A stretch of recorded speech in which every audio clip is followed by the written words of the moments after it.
Ok, meus amigos, então olha só, gente, atenção. Esta lei, tá? Esta lei também deixou previsto que o programa de aceleração da promoção aos mesmos moldes da onde? Lá do carreira do magistério superior. Então, no artigo 15 diz o seguinte: os docentes aprovados no estágio probatório do respectivo cargo que atenderem os seguintes requisitos de titulação farão jus ao processo de aceleração da promoção. Mesma coisa. O que é isso? É aquele famoso pulinho na carreira, né? De qualquer nível da classe 1 para o nível da classe D1 para a classe D2, pela apresentação do título de especialista. Olha aí, especialista. E de qualquer nível da classe D1 para D2, para o nível 1, para a classe D3, pela apresentação do título de mestre ou doutor. Né? Parágrafo único. Os servidores ocupantes dos cargos da carreira de magistério de ensino básico, técnico ou tecnológico, em 1º de março de 2013 ou na data de publicação desta lei, se posterior, é permitida a aceleração da promoção, que se trata este artigo, ainda que se encontre em estágio probatório. Bacana. Professor, o que é isso aqui? É a mesma coisa, né? Aqui o legislador, ele está dando um incentivo para o professor, ele já entrar um pouquinho no meio da tabela. Consequentemente, vai ganhar um pouquinho mais com ele, um pouquinho não, vai ter um aumento aí substancial no seu subsídio, no seu salário. Bacana? Certo? Mesma regra do anterior. Então, a gente tem que explicar muito, né? 15A. 15A, ele vai tratar do quê? A partir de que momento que ele vai ter efeito financeiro? É claro, qual momento? Mesma regra anterior, a partir do momento do cumprimento do interstício, né, do tempo. Para o efeito financeiro da progressão e da promoção, a que se trata o caput do artigo 14, tá, que é promoção, ocorrerá a partir da data em que o docente cumprir o interstício e os requisitos estabelecidos em lei para o desenvolvimento na carreira. 10. Pronto, né? Então, chegamos aí ao final de mais um capítulo. Bacana? 10, né? Então, olha só, papo reto com vocês. Até o presente momento, é a parte mais importante da aula. Tá? São esses 3 itens aí. O capítulo 1º, que são regras gerais. O capítulo 2º, que vai falar do ingresso. E o 3º, do desenvolvimento. Né? 95% das questões de prova, não só referente a essa lei, mas outros planos de carreira, os examinadores adoram cobrar essa primeira parte inicial, para vocês terem uma noção geral da carreira. O capítulo 4º da lei diz o seguinte: da remuneração do plano de carreiras e cargos do Magistério Federal. Então, agora, a gente vai falar qual que é o din-din, o dinheiro, a remuneração. Né? Diferentemente dos outros capítulos, na qual a gente tinha 2 sessões, uma sessão que é para tratar da carreira do magistério, tá? E outra sessão é magistério superior, outra sessão para educação básica. Agora não, o salário é tudo igual, houve uma equiparação de vencimentos. Tá? Então, um cara que está no início de carreira no A1 do magistério superior deve receber, teoricamente, o mesmo salário, a mesma remuneração lá do cara do D1, lá do ensino básico. Então, nós temos agora, não tem mais a divisão em seções, é uma só. Bacana? Então, vem comigo, olha só. Como é que é feita a remuneração? Como é que é a estrutura? A estrutura de remuneração vai estar definida no artigo 16, tá certo? Quando ele fala magistério federal, nós estamos incluindo aqui 4 cargos, né? Carreira, magistério federal, magistério superior, cargo isolado, magistério superior. Nós estamos falando educação básica, carreira educação básica e cargo isolado, educação básica, né? Então, a estrutura remuneratória do plano de carreiras e cargos de magistério federal possui a seguinte composição, ou seja, posso afirmar para vocês que são 2 verbas, né?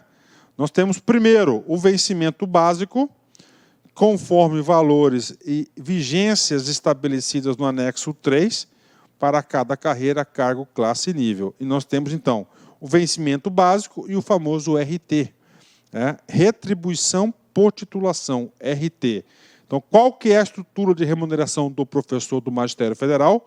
duas verbas, vencimento básico e retribuição por titulação, conforme disposto no artigo 17. A gente vai ler esse cara aqui para frente. Bacana?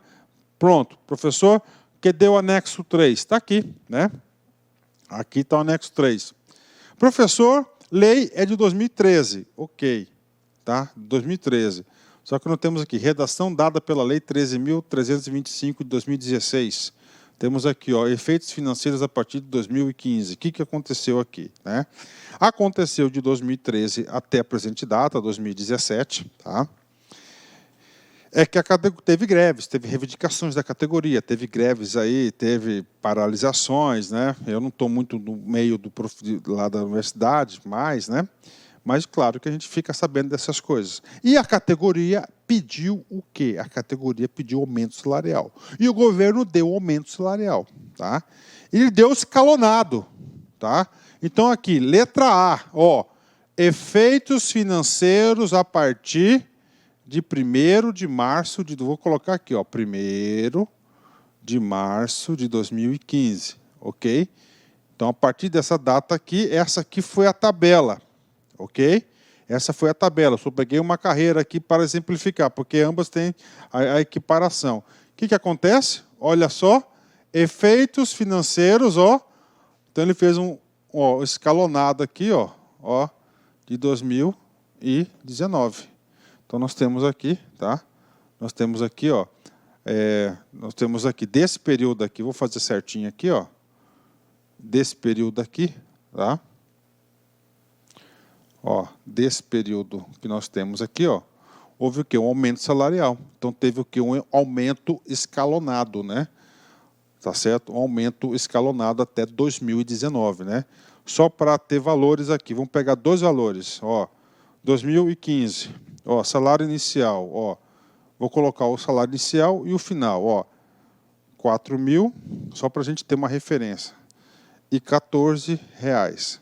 Final, que é o titular. Tá? Lá no último, né? Ó, 6.684, ok? Vamos agora pegar os valores para 2018. Inicial, 4.470,64 e o final, 9.548,84. Então, só para ter uma ideia aqui. Professor, tem que estudar o valor? Não, não precisa. Tá? Então, mas é importante frisar. Ó. Então, o cara sai aqui de 4.000 em 2015, vai tendo vários aumentos escalonados, né? E ele vai fechar esse aumento aqui, 4.000, a diferença foi pequena, 10%.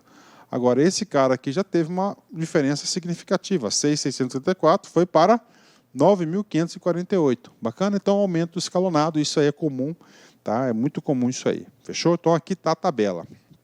Nessa tabela aqui, nós percebemos três coisas importantes, ó. 3 regimes de trabalho, tá? A gente vai ter um capítulo que nós vamos estudar isso, então você tem que entender o seguinte, nós temos regime, ó, de 20 horas, sem dedicação exclusiva, nós temos regime 40 horas sem dedicação exclusiva e nós temos o regime de dedicação exclusiva, que são 40 horas semanais. É claro que 20 vai receber menos de 40, tá certo? E o cara de dedicação exclusiva vai receber mais que o de 40, porque ele está dedicação exclusiva. Ok? Fechou? Bacana? Ó, detalhe para vocês aqui. Esse cara aqui, ó, 6.634, que é do cargo isolado, é a mesma remuneração do cara do titular 1, né? Que é o 6.600, ou seja, a remuneração é a mesma. Bacana? Então, essa aqui é a tabela. Então, tem um aumento aí escalonado da categoria, tá? Tem um aumento escalonado da categoria aí dos professores, né? Vimos aqui regime de trabalho, que tem um capítulo sobre isso. Vamos passar mais aqui, né? Vamos lá. Olha aí, ensino básico, né?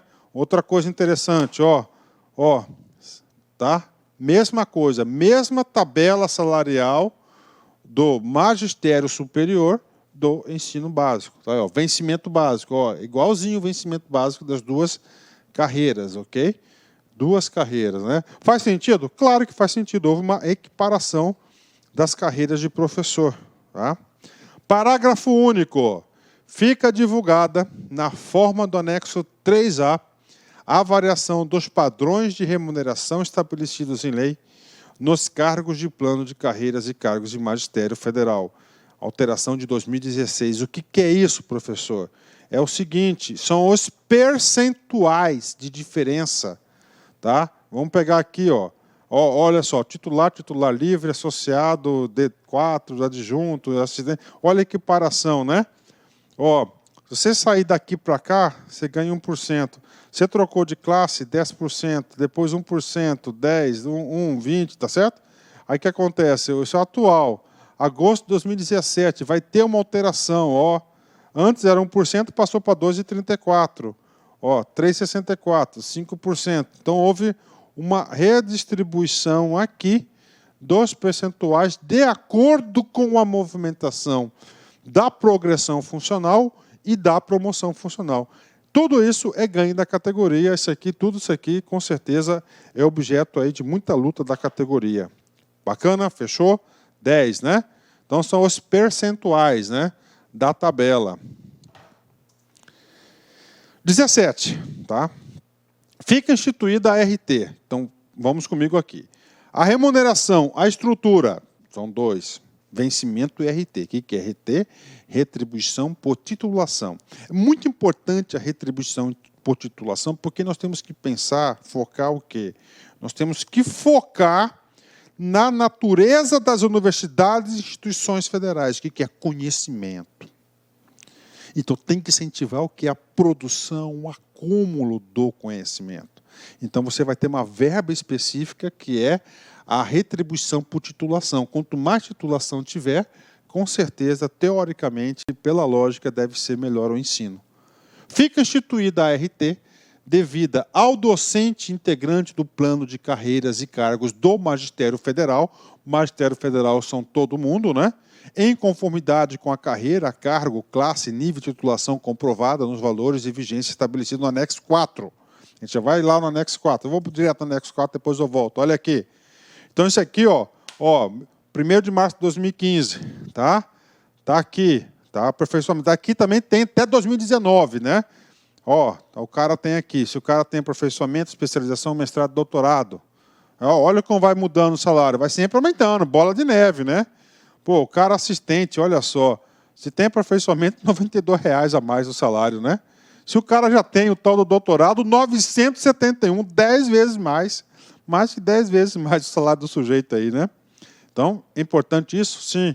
Então, isso aqui é o RT. Isso é somado com o vencimento. Então, é vencimento mais essa outra tabelinha aqui. Voltando aqui. Parágrafo 1º. A RT será considerada no cálculo dos proventos e das pensões na forma dos regramentos do regime previdenciário aplicável a cada caso, desde que o certificado ou o título tenham sido obtidos anteriormente da data da inativação.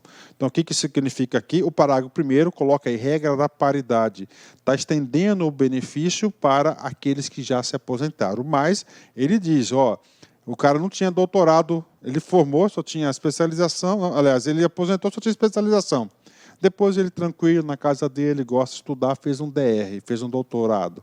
E aí? Aí ele fez um doutorado, só que não vale. Por quê? Porque ele tem que ter tido esse DR quando estava na ativação, não na inativação. Bacana? Ok? Tem que ser anteriormente à ativação. Parágrafo 2º.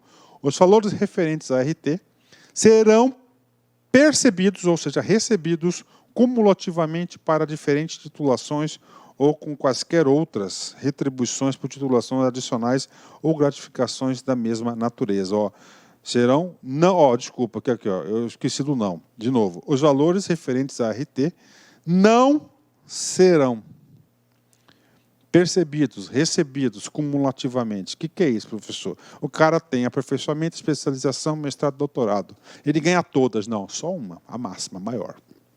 Faz sentido? Claro que faz sentido, né? Claro que faz sentido. Então, ele ganha a maior, tá? Fechado. Vamos lá. Está acabando. Aqui é a tabela, que nós já explicamos esse cara aqui para vocês, né? 18, tá? O 18 é o seguinte. O 18 é um instituto apenas para o ensino básico, tá? Então, nós estamos no capítulo da remuneração. Nós vimos até o presente momento que a remuneração ela é tratada um pé de igualdade para as carreiras e os cargos. Quando eu falo carreiras e os cargos, carreira de magistério superior, cargo isolado, magistério superior, ensino básico, carreira e titular isolado do ensino básico, igual. Só que o 18, ele vai tratar somente do ensino básico. E ele criou esse cara aqui, ó, RSC, Reconhecimento de Saberes e Competências. Professor, por quê? Eu não sou o legislador, eu estou interpretando a lei. E a lei fala muita coisa, entre as linhas, fala muita coisa. Você lembra que nessa classe aqui você não tem a obrigatoriedade lá das classes, né?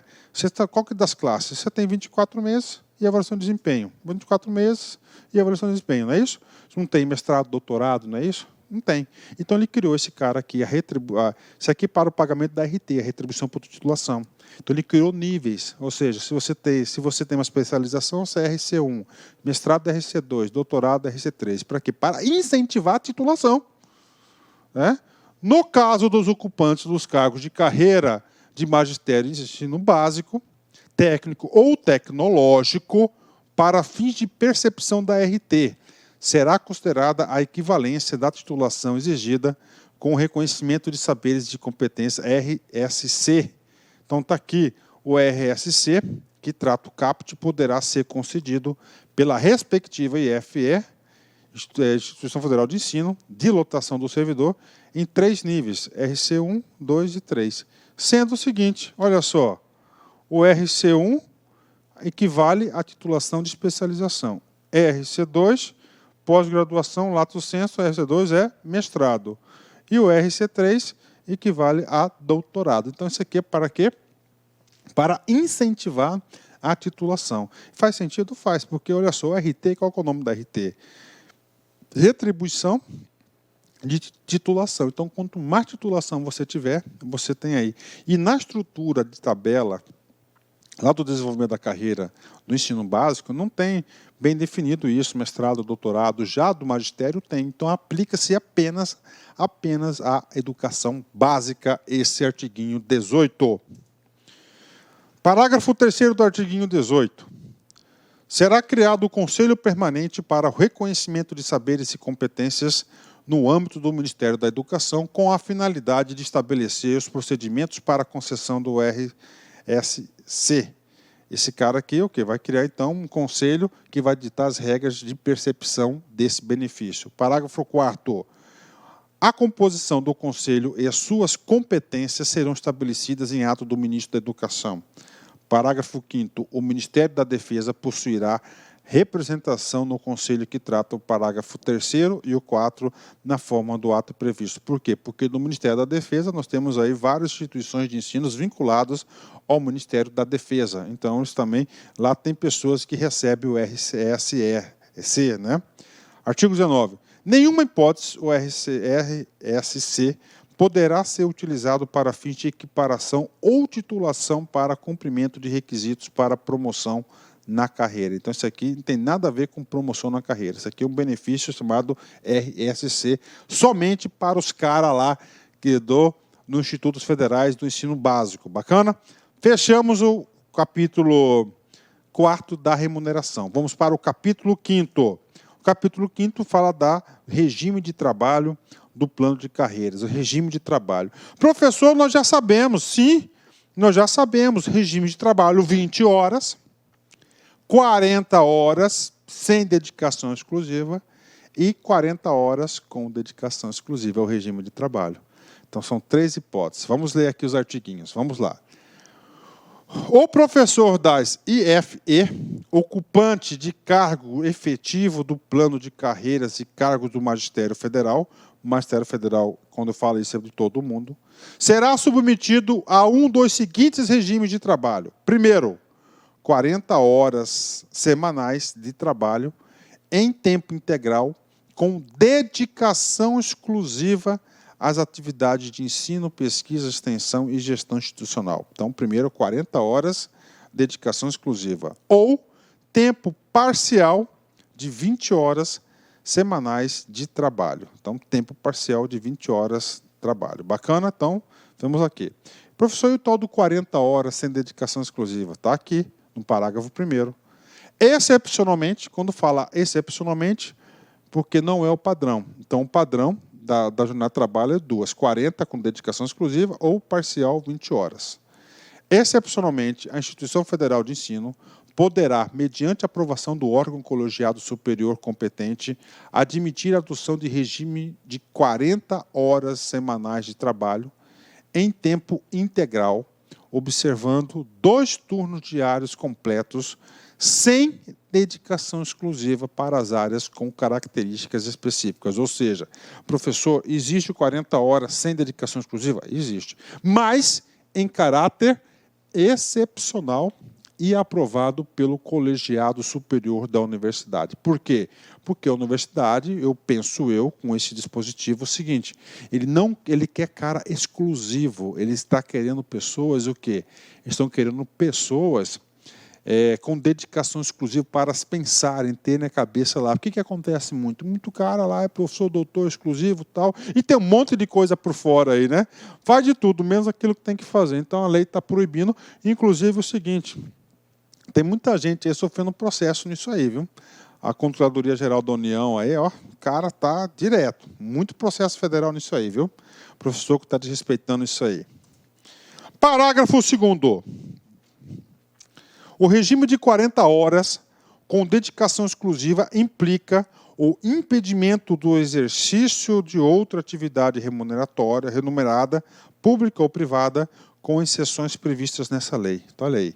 Então, o cara é 40 horas exclusiva. É claro, lembra-se que lá no salário a gente viu que o cara de 40 horas ganha mais. Então, o governo, o patrão, está pagando mais para o cara não trabalhar em outro lugar. Ele quer dedicação exclusiva. É claro, se ele quer dedicação exclusiva, ele tem que proibir expressamente que ele faça os bicos. E aqui está falando isso. Ó. Implica o impedimento, a proibição do exercício de outra atividade remunerada, pública ou privada, pública ou privada, com as exceções previstas nessa lei. Então, está aí para vocês, né? E aí, professor, o que você fala do parágrafo 2º? Cara, aqui tem uma palavra importante. Exceções previstas nessa lei. Então, nessa lei aqui, nós vamos trazer um rol taxativo de situações que ele pode receber outro dinheirinho por fora, tá? Eu já digo para vocês que esse outro dinheirinho que ele pode receber por fora, a maioria esmagadora são dinheirinhos produzidos dentro da própria instituição. Nós vamos ler esse artigo já já.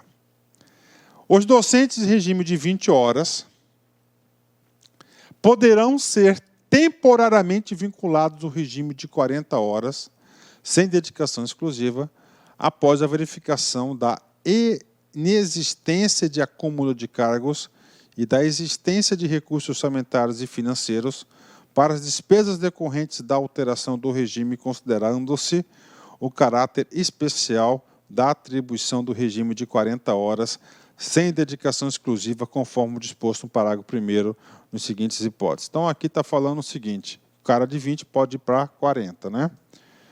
1. Ocupação de cargo em direção ou função gratificada ou função de coordenada de cursos, ou seja, o cara é professor 20 horas, foi eleito coordenador do curso, então ele passa a ser 40 horas, aí, ó, tá? 2. Participação em outras ações de interesse institucional definidas pelo Conselho Superior. Ó, esse cara aqui vai fazer um trabalho para o Conselho, 40 horas. Pode? Pode. Bacana, são as duas hipóteses, então. O cara de 20 horas pode ser aí 40 horas, né? Parágrafo 4º, vem comigo aqui. O professor, inclusive em regime de dedicação exclusiva, desde que não investido em cargo em comissão ou função de confiança, poderá. Então, é o seguinte, né? Vamos lá. Então, o professor, qualquer tipo de professor, tá?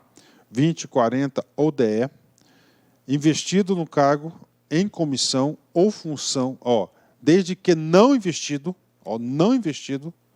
em cargo de comissão, ele poderá receber o seguinte: participar dos órgãos de direção e fundação de apoio que trata a lei tal, nos termos definidos do Conselho Superior, observando o cumprimento de sua jornada de trabalho e vedada a percepção de remuneração paga pela fundação de apoio. Então, ele pode ir lá na fundação de apoio.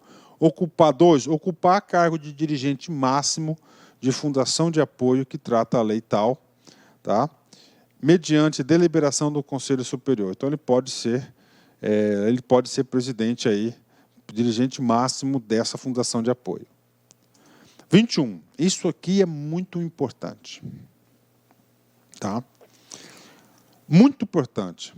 Tá? O que está dizendo o artigo 21? Nós sabemos que o cara que é DE, que é dedicação exclusiva, ele é 40 horas semanais, tá? E dedicação exclusiva, e esse cara tem que fazer o seguinte, meu filho. Esses caras, o Estado fala, você não vai ganhar dinheiro do outro órgão público, nem da iniciativa privada, vou pagar por isso. Tá? O artigo 21, ele vai trazer as hipóteses que pode acumular o pagamento. Ele pode ganhar outro federalzinho, outro dinheirinho, fora do salário dele, fora do vencimento da retribuição, tá? Por titulação. Vamos comigo. No regime de dedicação exclusiva, isso aqui é somente no regime de dedicação exclusiva, será admitida, observadas as condições da regulamentação própria de cada instituição federal de ensino, a percepção significa recebimento. No direito ele fala recebimento, ele fala percepção. Aqui. 1. Remuneração de cargos de direção ou funções de confiança. Então ele pode receber o dinheiro, a gratificação, a comissão por estar ocupando um cargo de liderança. 2. Retribuição por participação em comissões julgadoras ou verificadoras relacionadas ao ensino, pesquisa ou extensão, quando for o caso. Esse 2 aqui, quero o caso concreto, professor. O cara que é o titular. Lembra que o cara que vai abrir o concurso, o professor titular da instituição, né? Tem uma vaga. 75% vai ser cara de fora, de outras instituições. Então, eu sou aqui da Universidade Federal do Mato Grosso, sou titular aqui, tranquilo, na boa, tal, 10. Aí eu fui chamado para lá em Goiás fazer parte de uma banca. Eu vou de graça? Não, nem é justo. Nem é justo. Eu tenho que ganhar, mas eu sou DE, eu não posso, pode, porque é artigo 21, inciso 2, você se enquadra nesse caso aqui do inciso 2. Pode receber bolsa de ensino? Pode. O examinador, cara, se o cara quiser fazer uma questão top, para pegar vocês, ele vai pegar o artigo 21, cara. Pode ter certeza. Olha a riqueza de detalhes e situações importantes. Então, pode receber bolsa? Pode. Bolsa de ensino, pesquisa, extensão, estímulo e inovação, paga por agência oficial de fomento, por fundação de apoio, devidamente credenciada por instituição federal de ensino ou por organismo internacional, amparado por ato ou tratado ou convenção internacional. Tá. 4. Bolsa de desempenho de atividade de formação de professores da educação básica no âmbito da Universidade Aberta do Brasil ou de outros programas oficiais de formação de professores. Bolsa. 5. Bolsa de qualificação docente paga por agências oficiais de fomento ou organismos nacionais e internacionais congêneres, né? Ou seja, você pode perceber que são todas as coisas referentes da própria instituição, no seu dia a dia, né? Direitos autorais, isso aqui já foge um pouquinho. O cara escreve livro, vai receber dinheiro? Pode receber. Por quê? Porque tem que incentivar aí o quarto, o sexto, aliás, é o único item, na minha opinião, fora esse métier de ensino, porque ele vai receber de iniciativa privada, de outras instituições, o quê? Dinheiro de royalties, de quê? Direitos autorais ou direitos de propriedade intelectual, nos termos da legislação própria e ganhos econômicos resultantes de projetos de inovação tecnológica nos termos do artigo tal. O que significa esse cara aqui? Poxa, o cara está produzindo, cara. O cara está escrevendo livro. Tem que incentivar o professor a escrever livros. Produção intelectual. Então tem que ganhar. Ele não vai escrever de graça, tem que ganhar, claro. Então ele pode receber essa fonte de renda. O que é outro propriedade intelectual? O cara é cientista, um professor titular, cientista. Ele inventou lá uma vacina não sei do quê, foi colocado no mercado, aí ele vai ganhar a retribuição que diz essa lei aqui, Lei 10.973 de 2004. Tem mais? Tem mais coisa que ele pode receber. Outras hipóteses de bolsa de ensino. 8. Retribuição pecuniária na forma de prolabore ou cachê pago diretamente ao docente por ente distinto da instituição federal de ensino, pela participação esporádica em palestras, conferências, atividades artísticas e culturais relacionadas à área de atuação do docente. Então, o cara pode ser um palestrante, tá? Então ele pode receber palestrante, autorizado é.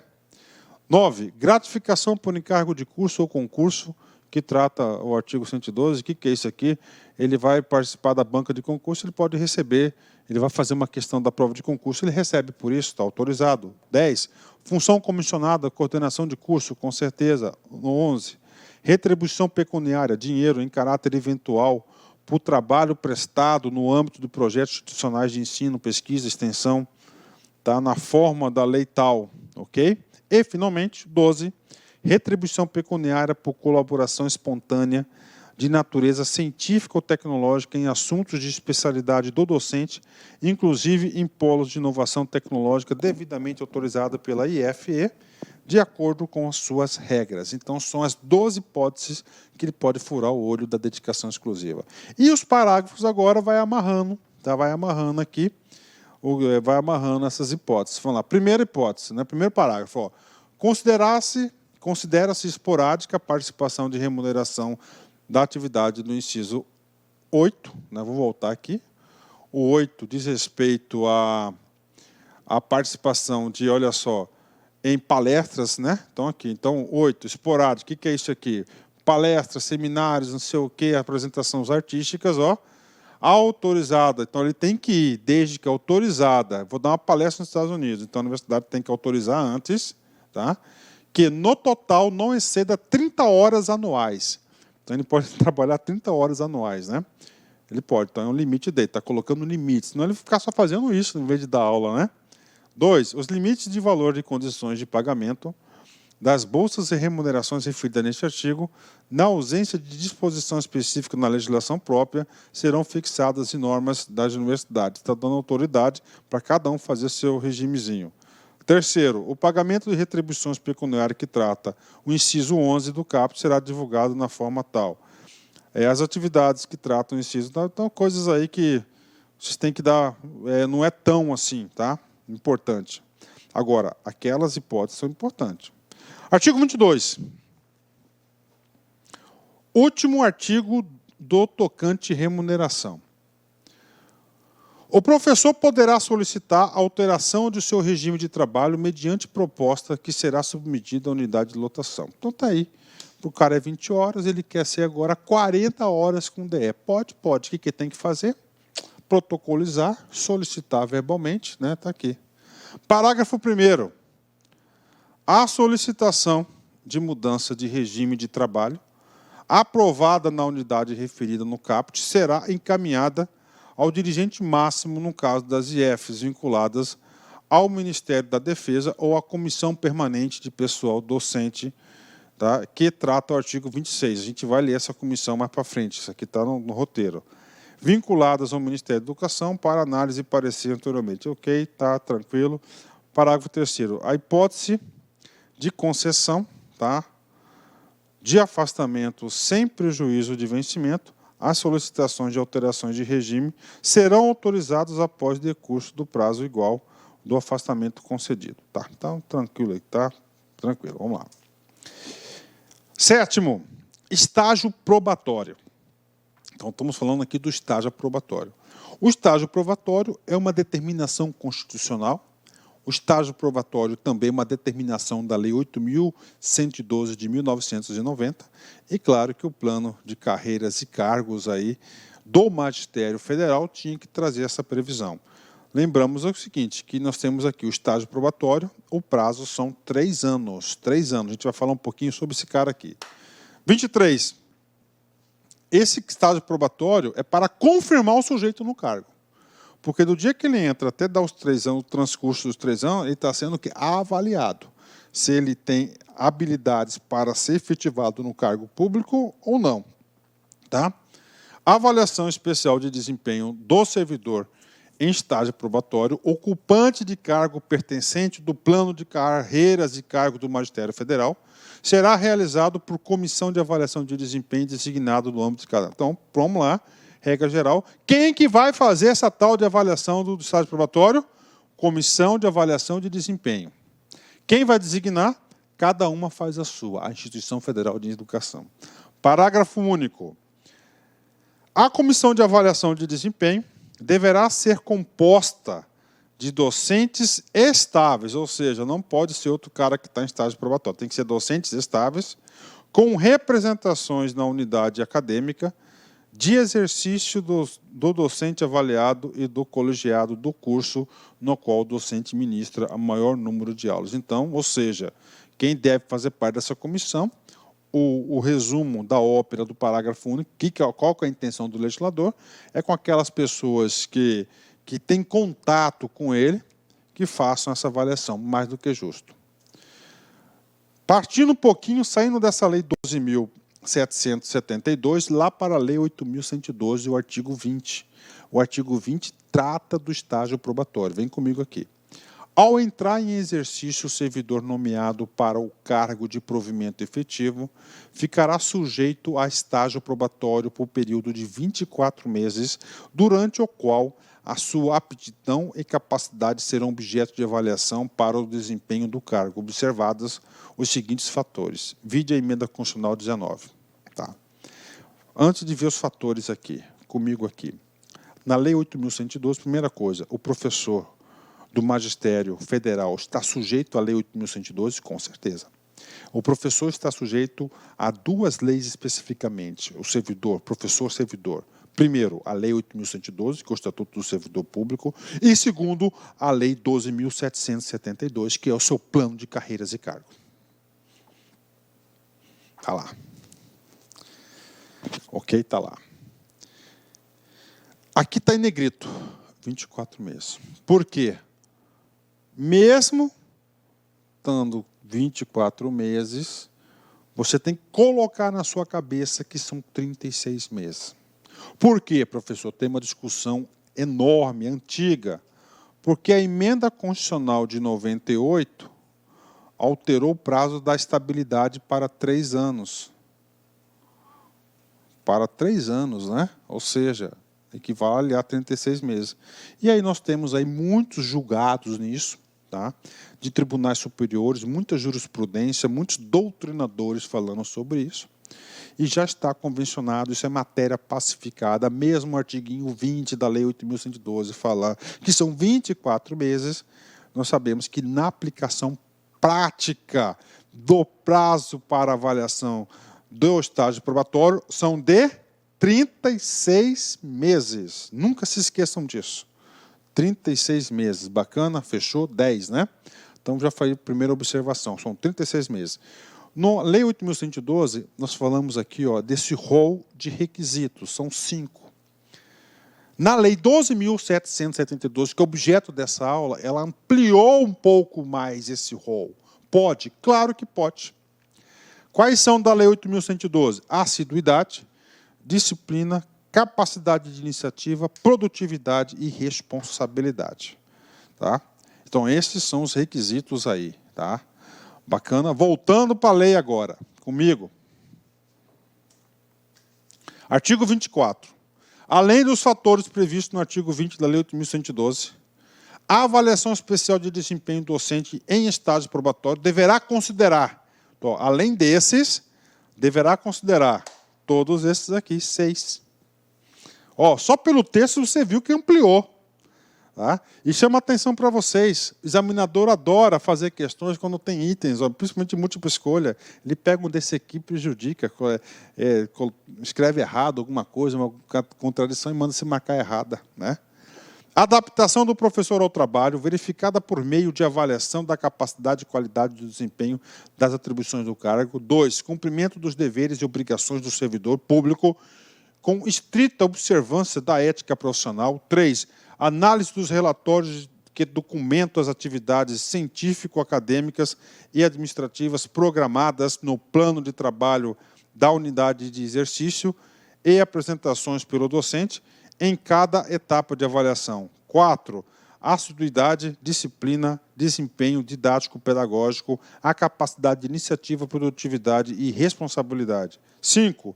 Participação do programa de recepção de docente instituído pela IFE e avaliação pelos discentes pelos alunos, conforme normatização própria. Coisa importante demais, né? Avaliação pelos discentes. Por quê? Porque o professor, qual que é o público dele? O aluno, o discente. O cara tem que entrar aí no meio, tem, cara, né? Eu falo que é o seguinte, eu já tive muitos professores bons, mas, olha, em contrapartida, cara, tive cada figura. Vamos embora. 25. A avaliação de desempenho do servidor ocupante do cargo do plano de carreiras e cargos do Magistério Federal em estados pretórios será realizada obedecendo, né? Ou seja, né? Obedecendo, né? Vamos lá. O conhecimento por parte do avaliado do instrumento de avaliação e dos resultados de todos os relatórios emitidos pela Comissão de Avaliação de Desempenho, resguardando-se o direito de contraditório. Então, é assegurado o contraditório, com certeza, em obediência à Constituição Federal. A realização de reuniões de avaliação com a presença de maioria simples dos membros da Comissão de Avaliação. Não? Realização de avaliação, bacana, né? Pronto, então nós terminamos aí o capítulo 6º, que o capítulo 6º fala da avaliação de desempenho. Agora vamos para o outro capítulo, tá? Outro objeto. O capítulo 7º trata sobre a Comissão Permanente de Pessoal Docente. É chamada de CPPD. Essa CPPD tem um papel muito importante no dia a dia do professor. Artigo 26. Será instituída uma comissão permanente de pessoal docente, CPPD, putz, cara, isso aqui pode cair na prova, cara, eleita pelos seus pares em cada instituição federal de educação. Detalhe, os membros da CPPD são eleitos pelos seus pares. Professor vai votar em professor. Que possua em seus quadros de pessoal integrantes do plano de carreiras e cargos do Magistério Federal. Então, criou essa CPPD, vão ser eleitos, né? Parágrafo 1º. A CPPD caberá prestar assessoramento ao colegiado competente, dirigente máximo da instituição de ensino, para a formulação e acompanhamento da execução da política de pessoal docente no que diz respeito a... Professor, por que criaram a CCPD? O que ela vai fazer? Aqui estão as coisas que elas vão fazer. 1, 2, 3, 4, 5, 6 coisas que elas vão fazer. Vai tratar de quê, professor? Vai tratar da vida funcional do professor. Ah, quer fazer curso de mestrado, quer fazer... Não... Vai ter que passar na CPPD primeiro para dar o carimbão para você ir e voltar, né? 1. Dimensionamento da alocação de vagas docentes nas unidades acadêmicas. 2. Contratação e admissão de professores efetivos e substitutos. 3. Alteração do regime de trabalho docente, 20, 40, IDE. 5. Avaliação do desempenho para fins de progressão e promoção funcional.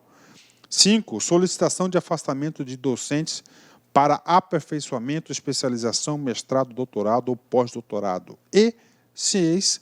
Liberação de professores para programas de cooperação com outras instituições universitárias ou não. Então, são o que o trabalho dele é toda essa parte de docência. Parágrafo 2º. Demais atribuições e formas de funcionamento da CPPD serão objeto de regulamentação pelo colegiado superior ou dirigente máximo das instituições de ensino, conforme o caso. Parágrafo 3º. No caso das instituições federais de ensino subordinadas ao Ministério da Defesa, a instituição CPPD é opcional e ficará a critério do dirigente máximo de cada instituição federal de ensino. Então, está aqui para vocês aí, esse cara aqui, que é o capítulo 7º, que é da CPPD, Comissão Permanente de Pessoal Docente. Entenderam o trabalho dela? Capítulo 8º, do corpo docente. Vamos ler o corpo docente aqui. O corpo docente, o que é o corpo docente? São os professores. Como é que é o corpo docente, né? O corpo docente das instituições federais de ensino será constituído pelos cargos efetivos integrantes do plano de carreiras e cargos que trata essa lei e pelos professores visitantes estrangeiros e professores substitutos. Ou seja, qual que é o quadro de professores das instituições? 4 espécies. Primeiro, tá? Nós temos aí os integrantes da lei 12.772, tá? Que são 4 tipos, 2 carreiras e 2 titulares, mais visitantes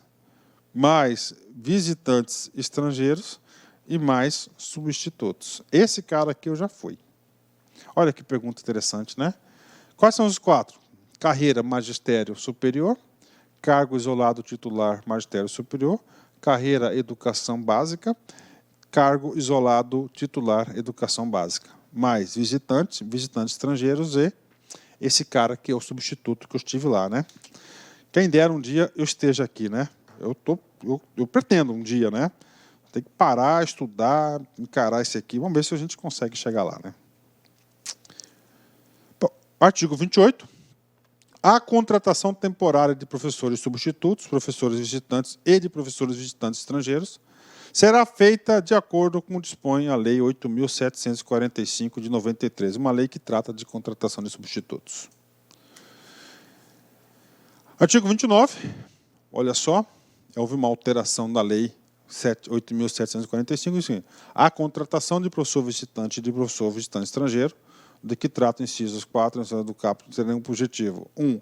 Apoiar a execução dos programas de pós-graduação, estrito sensu, contribuir para aprimoramento de programas de ensino, pesquisa e extensão, contribuir para a execução de programas de capacitação docente e viabilização de intercâmbio científico e tecnológico.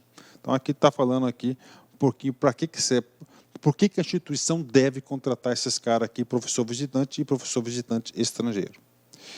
Próximo capítulo, dos afastamentos, né? Dos afastamentos. Antes de ler esse capítulo dos afastamentos, eu vou dar uma adiantada aqui e vou lá na Lei 8.112. Na Lei 8.112, no capítulo 5º da Lei 8.112, traz as hipóteses de afastamento do servidor público. E claro que o professor está incluso dentro desse rol. Então, nós temos aí, 4 seções, 4 tipos de afastamento que o servidor público tem direito. Primeiro, afastamento para servir a outro órgão ou entidade. Do afastamento para o exercício de mandato eletivo, deputado, vereador, senador, assim por diante. 3, do afastamento para o estudo ou missão no exterior. E 4, do afastamento para participação em programas de pós-graduação estrito sensu no país. Ou seja, né, olha aí, coisa nova aqui do país, inciso 4. Voltando aqui, então, além dessas aqui, a legislação do Magistério Federal trouxe um capítulo específico. Vamos ler aqui.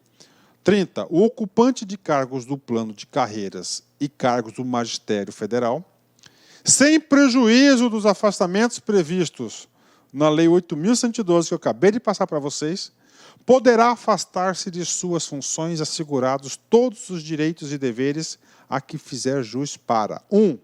Então, ele pode se afastar, e ele se afastando, né, ele vai ter todos os direitos e vantagens para quê? Em quais hipóteses? É claro que serão hipóteses para quê? Hipóteses para desenvolver a capacidade intelectual, para adquirir novos títulos e conhecimentos. 1. Participar de programas de pós-graduação, estrito sensu ou pós-doutorado, independentemente do tempo ocupado no cargo ou instituição. Olha aí, né? Ele pode estar 1 mês, 2, 10 anos, né? 2. Prestar colaboração a outra instituição federal de ensino, de pesquisa por período de até 4 anos com ônus para a instituição de origem. Olha aí, origem, né? Então, a universidade daqui cede o cara para trabalhar lá, né? Ele paga o salário. 3. Prestar colaboração técnica ao Ministério da Educação por período não superior a 1 ano e com ônus para a instituição de origem, visando ao apoio e desenvolvimento de programas e projetos relevantes. Parágrafo 1º. Os afastamentos que tratam os incisos 2 e 3 do caput somente serão concedidos a servidores aprovados em estágio probatório. Ou seja, para ele sair para outra instituição e para ter essa colaboração, não pode ser estágio probatório. Se autorizado pelo dirigente máximo da instituição, devendo estar vinculados a projeto de convênio com prazos e finalidades objetivamente definidos. Existe muito isso, que convênios entre 2 universidades, né? Parágrafo 2º. Os servidores que tratam o caput poderá ser concedido o afastamento para a realização de programas de mestrado ou doutorado, independentemente do tempo de ocupação no cargo. E, finalmente, o artigo 3º.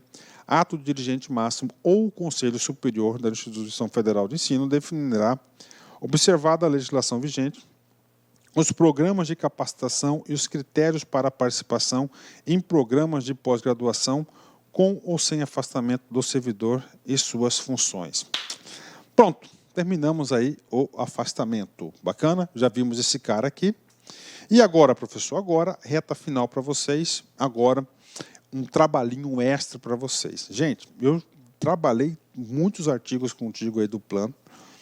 Nosso foco aqui para concurso, né? Esses 3 capítulos aqui, o capítulo 10, o 11º e o 12º, o 10º, 11º, 12º, o enquadramento dos servidores, da estrutura de remuneração do plano de carreiras do magistério do ensino básico federal e das disposições finais e transitórias. O que eu quero falar para vocês? Esses aqui, eu não enxergo assim potencialidade de ser cobrado em prova, né? São assuntos muito específicos, assuntos aí, principalmente de enquadramento, assuntos muito específicos na operação lá da área dos recursos humanos. Por quê? Do enquadramento. Você tinha uma situação, depois da lei, mudou essa situação. Então, você sair da situação antiga para a nova, você tem que reenquadrar. E essas são as regras no capítulo 10º, que não é tão importante para concurso, né? Mas eu digo para vocês o seguinte, vocês dão uma lida, tranquilo, não tem muito o que explicar, o assunto já é autoexplicativo para vocês, ok? Então, isso aqui eu não vou ler artigo por artigo e deixo para vocês a responsabilidade e a missão. Tem que ler, professor? Tem que ler.